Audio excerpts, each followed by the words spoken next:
여러분 안녕하십니까? 이어서 광주 전남권 소식입니다.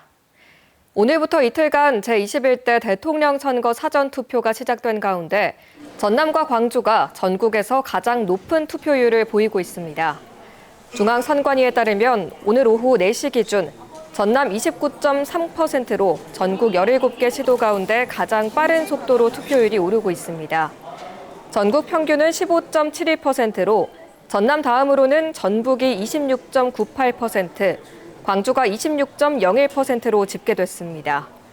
이는 앞서 20대 대선 사전투표 첫날 지역 최종 투표율이었던 전남 28.11%, 광주 24.09%를 넘어선 수치입니다. 사전투표 첫날 광주를 찾은 한동훈 국민의힘 전 대표가 이번 대통령 선거는 윤석열, 이재명을 동시에 퇴출하는 것이라고 강조했습니다. 오늘 광주에서 사전투표를 한 한동훈 전 대표는 동구 충장로 유세 현장에서 국민의힘은 광주와 호남을 위한 정치를 정말 하고 싶어 한다며 한 번만 국민의힘에게 맡겨봐 달라고 호소하며 이같이 밝혔습니다. 또 그는 좋은 정치를 하기 위해서는 특정 지역에서만 표를 얻고 특정 지역에서 배척당하는 정치를 하지 않아야 한다고 주장했습니다. 개혁신당 이준석 대선 후보의 여성 신체 발언에 대해선 대단히 잘못된 점이라는 것에 대해 거의 대부분의 국민이 공감하고 계실 것이라 생각한다고 밝혔습니다. 권영국 민주노동당 대통령 후보가 오늘 광주를 찾아 이준석 후보의 여성 혐오성 발언을 강하게 비판했습니다.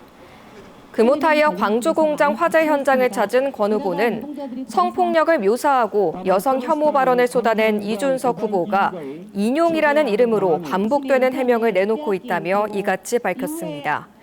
그러면서 권 후보는 제2, 제3의 이준석이 나와서 혐오와 막말을 전시하게 둘 수 없다며 이제 유권자들이 혐오 정치의 레드카드를 들어줄 때라고 강조했습니다. 금호타이어 광주 공장 화재에 대해선 총체적인 노동, 환경, 재난관리의 실패라며 이번 공장 화재를 계기로 도심 고위험 사업장에 대한 체계적인 안전 대책을 마련해야 한다고 촉구했습니다. 민주노총 광주본부는 오늘 금호타이어 광주 공장 앞에서 기자회견을 열고 금호타이어 대주주 더블스타는 하루빨리 공장 정상화 대책을 마련하라고 촉구했습니다.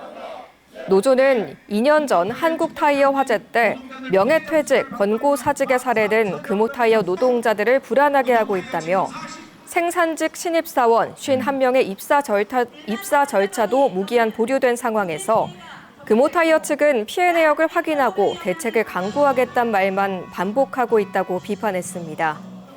그러면서 더블스타는 공장 정상화 방안을 공식적으로 발표하라며 광주 시민사회 등은 공동대책위원회를 꾸려 공장 정상화를 위한 활동을 펼쳐나가겠다고 밝혔습니다.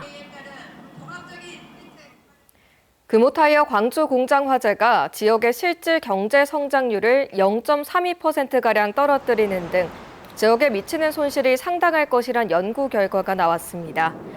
광주연구원은 이번 사고로 연간 4,500억 원의 지역 생산 감소와 2,200여 명의 취업자 감소가 예상되고 제조업뿐 아니라 지역 음식점, 숙박업에도 적잖은 타격을 가할 것이라고 추정했습니다. 연구원은 특별재난지역 선포와 고용위기지역 지정을 적극적으로 요청하는 한편 기존 공장을 재설치할 것인지 아니면 이전을 추진할 것인지를 조속히 결정해 지역 경제에 미치는 영향을 최소화해야 한다고 제언했습니다. 광주 시내버스 노사 간 임금단체 협상 2차 조정회의가 10시간 넘게 진행된 끝에 오늘 새벽 결렬됐습니다. 노조는 임금 8.2% 인상을 요구했고 사측은 적자 등을 이유로 최대 2% 인상 입장을 밝히면서 노사 간 이견을 좁히지 못했습니다.